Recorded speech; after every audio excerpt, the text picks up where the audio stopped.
flat land like a man on the run, riding down Highway 61. Sides of the roads all lined with fields, nothing but sunset in the windshield.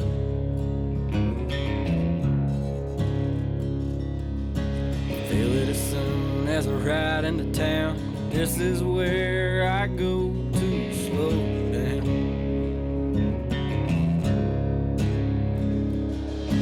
Miles and miles of soybeans and corn. I'm in the place where the blues was born.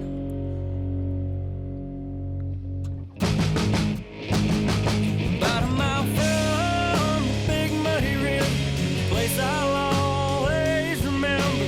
Cabin on the lake and a fishing pole. Forever here I'll rest my soul. I can feel my worries drift away from being out in the sun all day. No matter where in the world I go, I'll always find home on the banks of that oxbow. What's up, guys? Brad Chappell back with you at the Crappie Connection at the Grizzly Spring Show 2025. And I've got two of the OG masters of crappie fishing with me today. Do a little introduction to yourself and tell you where you're from and a little bit about yourself. Let's get to know you fellas. Joel Harris. I live in Northeast Mississippi. I own Joel Harris Fishing.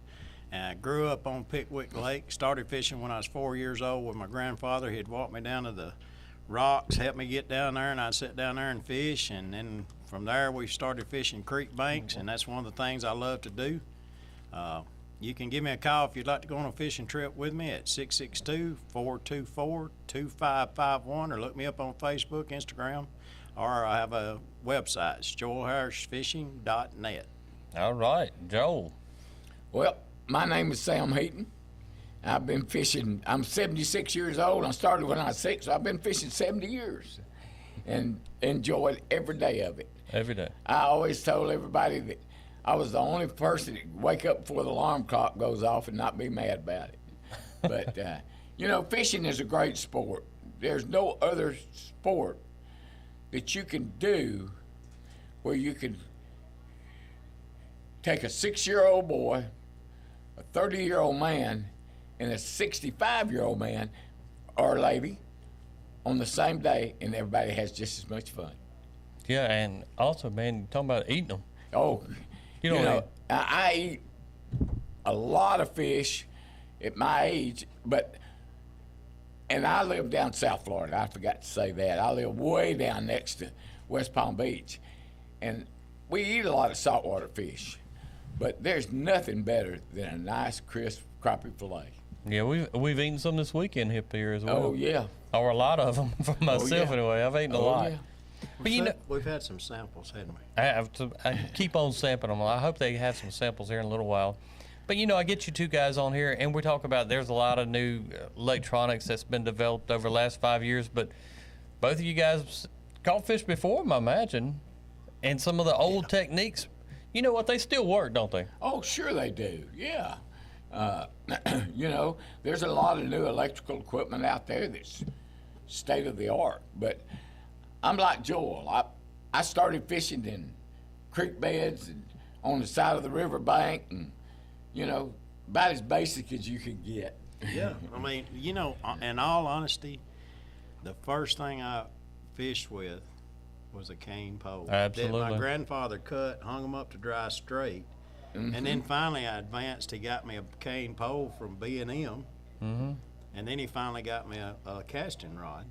And Johnson, I don't know if y'all remember them, but the Johnson reel, this closed face, it was like a spinning reel, but you clicked it backwards to release the line. Yeah. I still have the original one he had. Really? And the rod, and I still have these. Years later, when I was older, they came out with like an anniversary of that rod and reel, and I bought him it. Well, I still have it. He started tying hair jigs in 1949. I still have his original vise. Cost $3. $3. That was expensive back then. Yes, but a good vise now costs you $200. Oh yeah. You know, and I still have his original wooden thimble. It's not shaped anything like the thimbles now, and I just have a love for fishing, and I'm thankful for him. I have a lot of pictures of him with holding stringers of fish and stuff, and he had a suit and tie on. But he drove a Trailways bus at that time, and that was his work clothes. But people will say, why has he got a suit and tie on?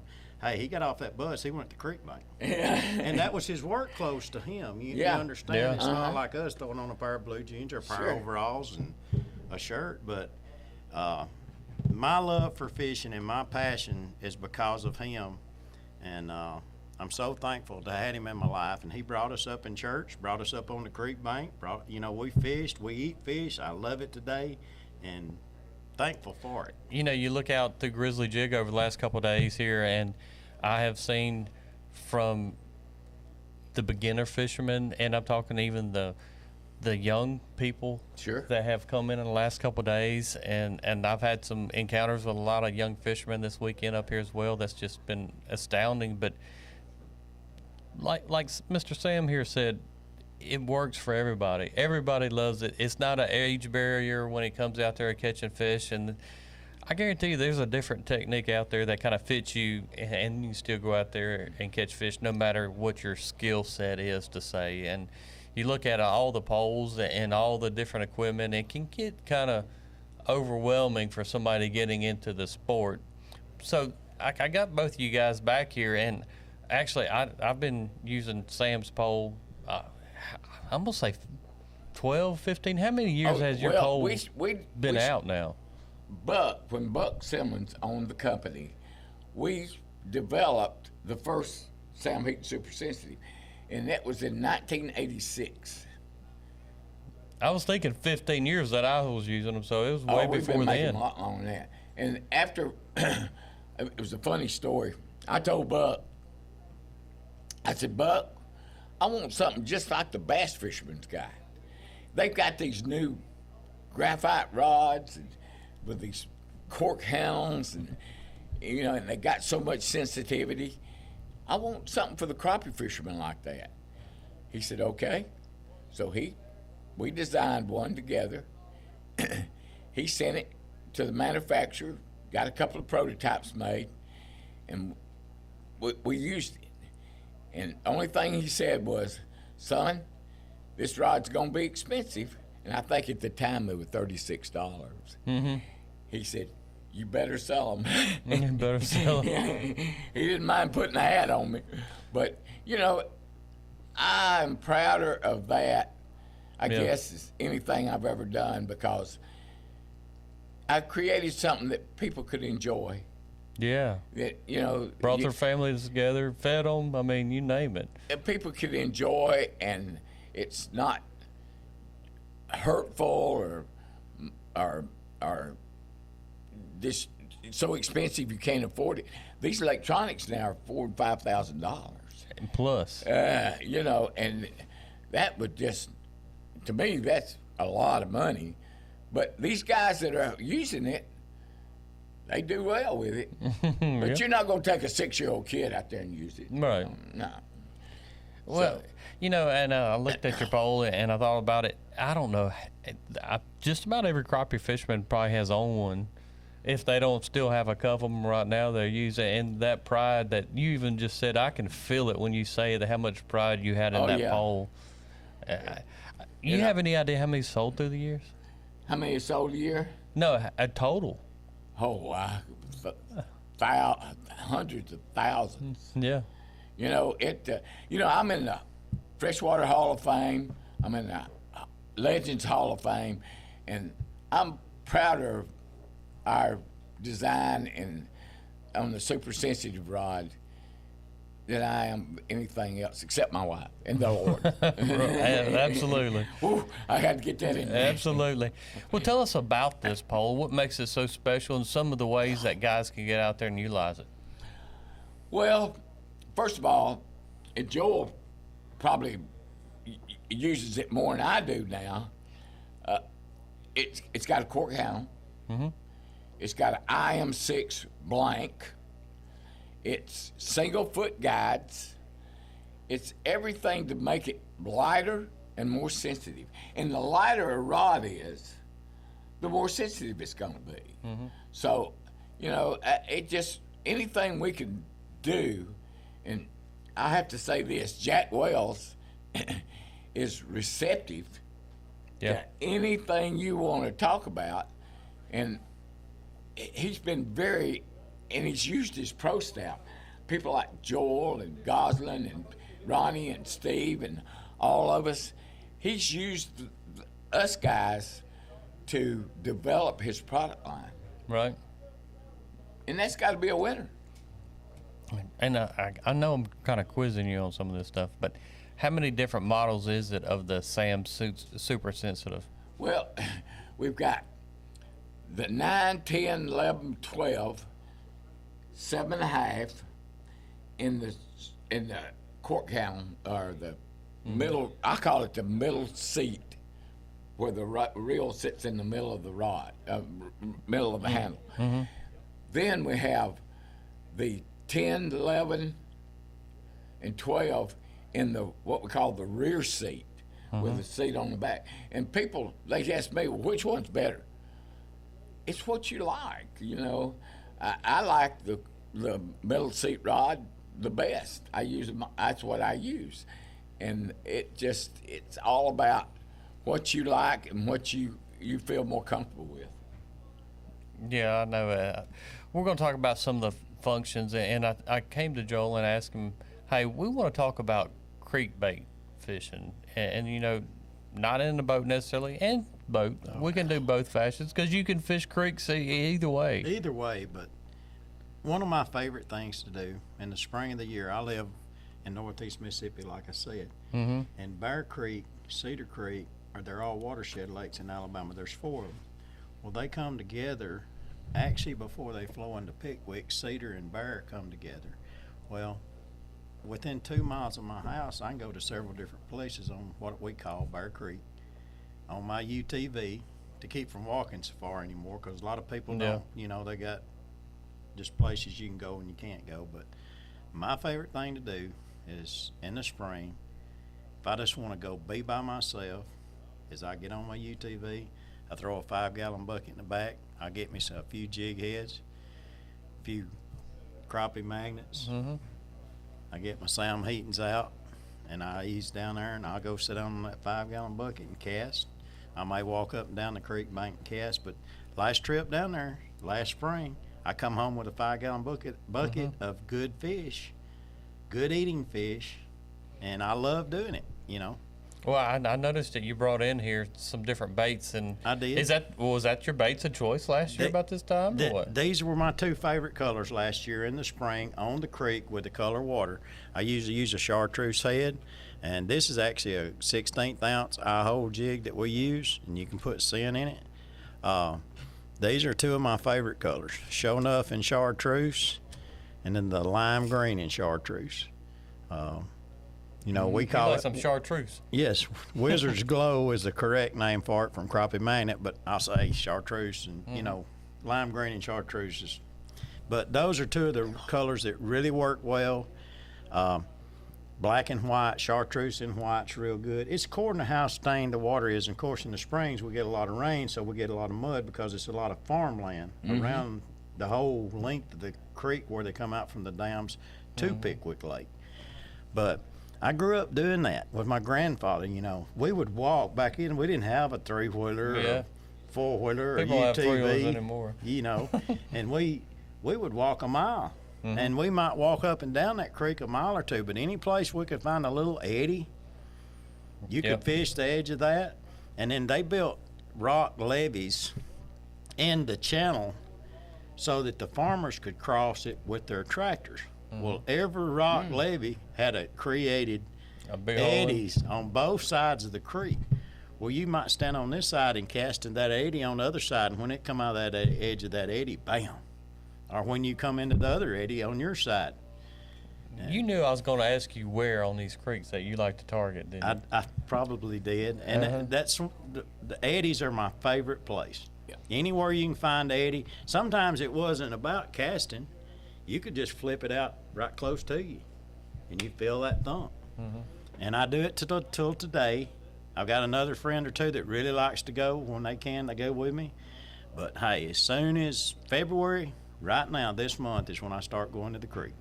So I know you got a Sam super sensitive here, and that's why I'm not highlighting it necessarily. But what is this length? What is this setup that you're thinking about using? I know the 1/16 ounce, the colors, and I see you got a reel.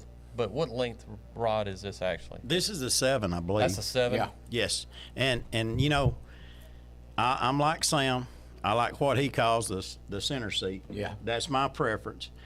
I also use this rod brim fishing with float fishing, and I'll tell you something. My wife, I had a trip booked, and I'm going, and the brim are bad and bad, and I have crappie trips booked. Well, my best friend, he's a big brim fisherman, so. He had came over for supper one night, and he said, "I'm going brim fishing more." And Sonia looked at me. She said, "I'm going with him." I said, "Doc, that's great." You know, well, that evening I get in, and they come in after me because they had their limit, which is 50 per person. A lot of brim. You know, but the saddest part was she said, "Joel, I got something to tell you." I said, "What's wrong, Sonia?" She said, "I broke my Sam's rod." And I said, "Well, let me see it." Well, she had. She's mad at Sam. No, she wasn't mad. She Oh, wasn't good, mad good. at Sam. She done it on her own, but she wasn't paying attention. She was excited over how many they were catching, and she rode back to cast and hit a limb Yeah. and got it tangled up in the limb. Well, she jerked it. I said, "Hey, that's not a problem. We'll call Jack up, and I bet I can have a tip here in a couple of days." So you know they have extra tips, but she doesn't go to the lake without her Sam meetings. Mm-hmm. I'm just telling you. I love that woman. Yeah, I know that. Hey, Sam's told her that before. I love you, Sonia. You know, because he knows that she supports his Love that equipment. woman. And but it is one of my favorite rods to cast with. We brim fish with it. We crappie fish on the creek banks, and I use it casting floats when I'm out in the boat sometimes, and I use it casting the brush piles. You know, when I realized it was just standing timbering around some docks, and I'm not a big dock fisherman, and I don't shoot docks. I would say more of a dipping it, just with a single jig, not with weight or anything else. So I wanted something that had a really light feel to it, really light, where you pick up that just slightest little tap. You know, and everybody wants a big thump, but there's some days all they're gonna do is that little tap almost, and I could feel it with the Sam Super. Yeah. Yeah, you know, and that's very important. I have, and I'm not on anybody's pro staff, but personally, I've gone to fishing 2-pound braid, which is, That's like needle. it's actually 10-pound braid, but it's 2-pound diameter, and it's just so much more sensitive. People say, "Well, what color you fish?" Well, I fish white because I can see white, but I take my magic marker and color up about 24 inches up my line, so it camouflages the line. It's not so bright to the fish, and I can still see the strike. But I shoot a lot of docks. I could take a .22 rifle and one of those little rods right there, and a handful of jigs, and I could feed I go to my camp up on the Coosa River, and I can feed myself for 2 weeks. You're not gonna shoot you gonna shoot squirrels or something? Oh yeah, hunt squirrels, and when they start cutting nuts, you hunt squirrels, and then you crappie fish it's fall of the year, and you crappie fish, and when you get through, squirrels move at daylight and dusk, and the crappie bite all day. Yeah, that's absolutely true. Yeah. So, that's kind of a surf and turf almost. I mean, you're getting a little redneck surf and turf. That's right. And I'm a redneck. That's a country buddy. boy. A country boy can survive kind of menu there, isn't Yes, sir. I like Joel was talking about, when I first started fishing, I fished with my grandparents, and I fished with a old black fella. It was one of the finest people I've ever known in my life. I loved him like he was my daddy. His name was Love, and he taught me how to carry a cane pole through the woods. And a lot of people don't know this. Joel, hand me that rod and let me show them something. When you're carrying this rod through the woods, don't carry it like this. You turn the butt and let the rod stick behind you. That way it doesn't get stuck on every willow branch and every bush and briar on that riverbank. Carry it with the butt forward, and it won't get hung up so bad. But Love taught me so many things about fishing. We would go, and of course we didn't use jigs back then, but we used a lot of minnows, and we caught them in a minnow trap in the culvert, you know, and we would go. He had an old Hudson terraplane. I mean, that thing was like a tank. No, what is that again? Hudson terraplane. It was a car, and it was like Okay. it was like 30 feet long. That wasn't that long. All right. It was long. I got you. And we would load that thing up and drive around the edge of them cotton fields in Cherokee County, because farmers always had a road around the edge of the cotton field, and it was all bottomland and on the side of the river. And that old Hudson, I don't ever remember getting stuck. I don't know because he knew how to drive it or just wouldn't get stuck. But I think it had positive traction rear end back then. I didn't You probably really had know. to step on it sometimes. Probably, yeah. But we would carry a half a can of lard in a syrup bucket. What?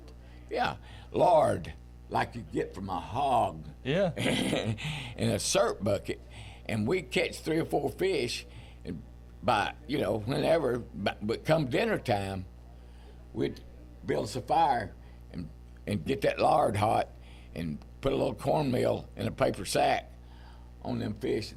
It was some of the best fish I ever ate in the world. I can just imagine it right now, what you're talking about. And I'm like Joel, I've always been grateful for that. I'm a combat vet. I'm 100% disabled.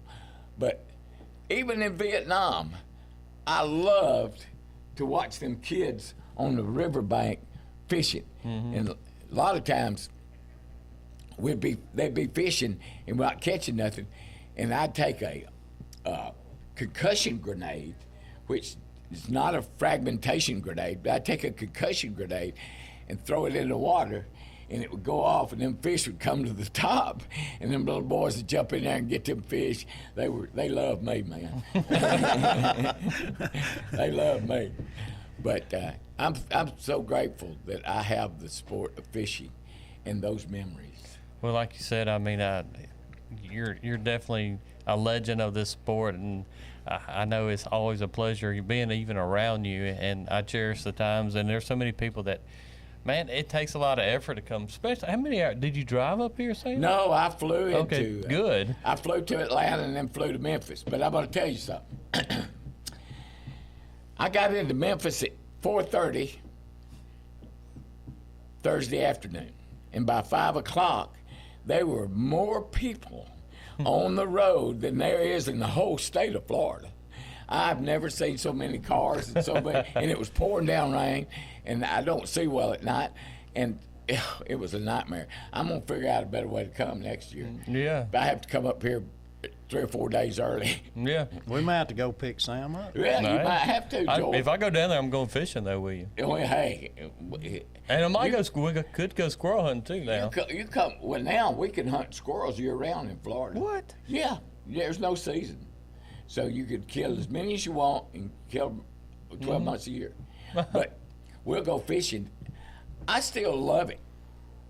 I'm gonna pick your brain about. I know you've got some funny stories here, and I want to hear one of these legend stories of Sam Heaton that really sticks in your mind that you cherish to the bottom of your heart about fishing. Well, there's funny stories, and there's real drama stories. I had a guy fall out of the boat one time, and of course I jumped in right behind him, and I couldn't get him back in the boat. And I had a guy by the name of Butch Young. He was another guide. He came over, and we put that old man on the power tilt on his motor, and it picked him up and rolled him back into the boat.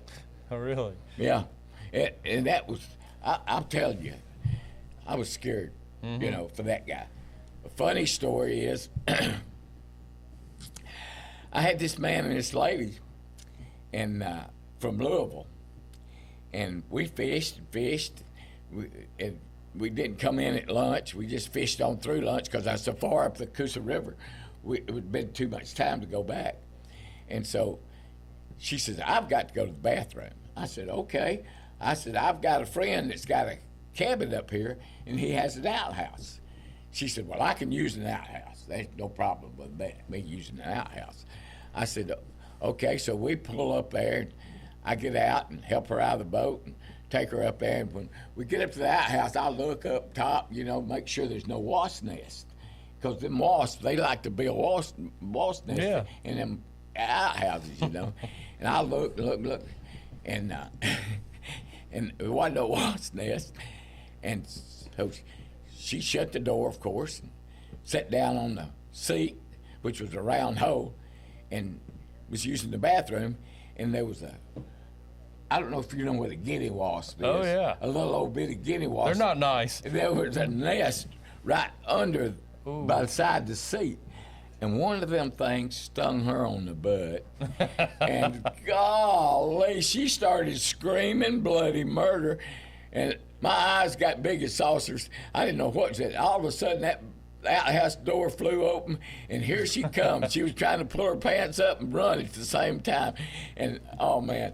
Was that the last time they went fishing with you? Yeah, I never saw those people again. But it was so funny. I laughed.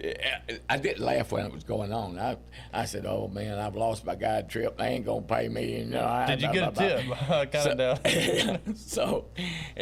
But I've had a lot of funny stories. I was another one, and I don't want to take all our time. No, I love it. But I was another one. This guy was a fireman in Rome, Georgia, and he loved to stripe fish. White stripe, just old common stripe.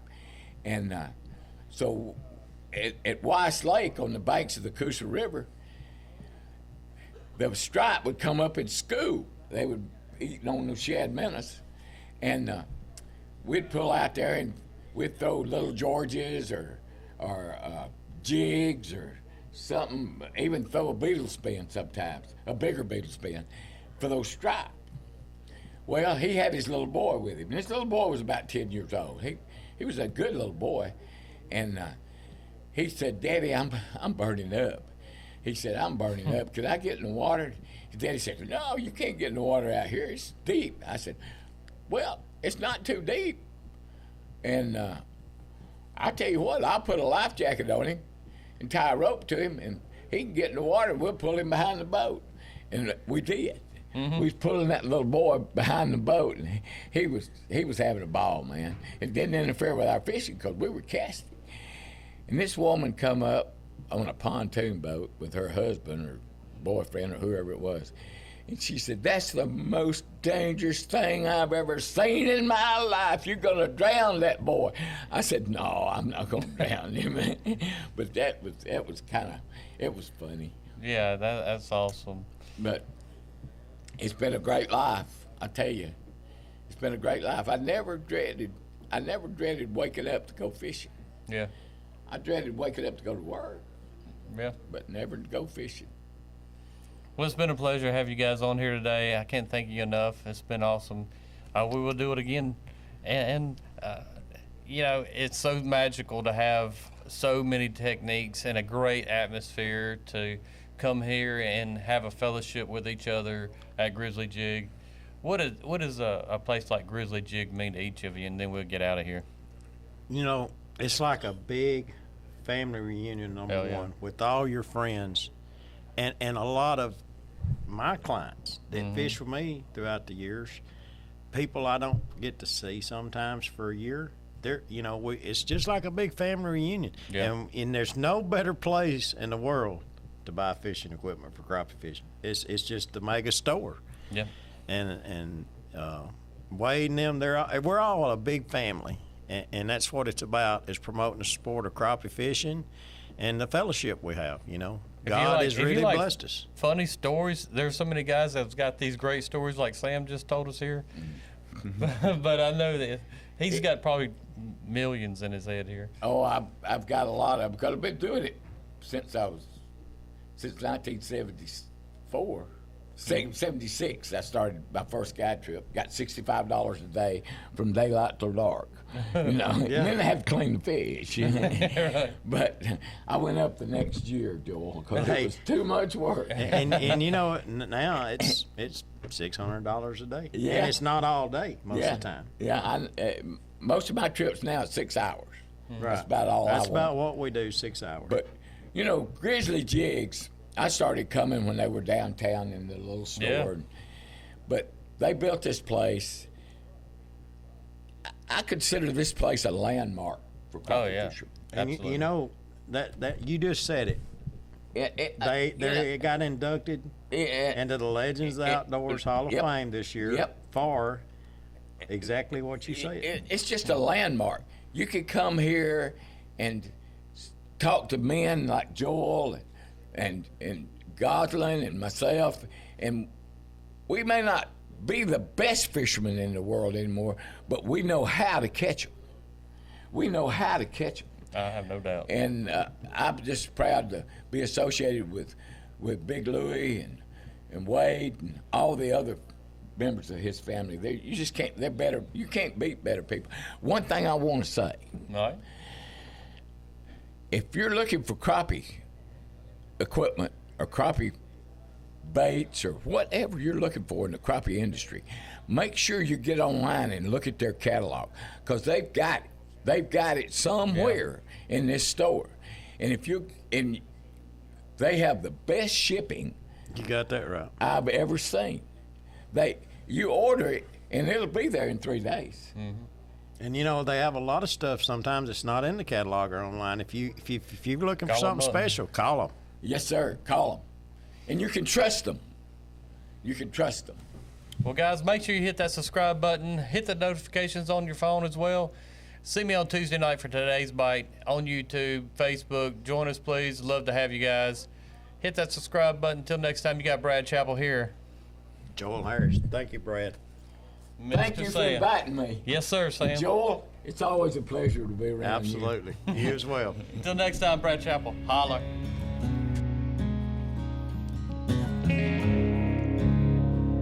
About a mile from Big Muddy River, a place I'll always remember. Cabin on the lake and a fishing pole.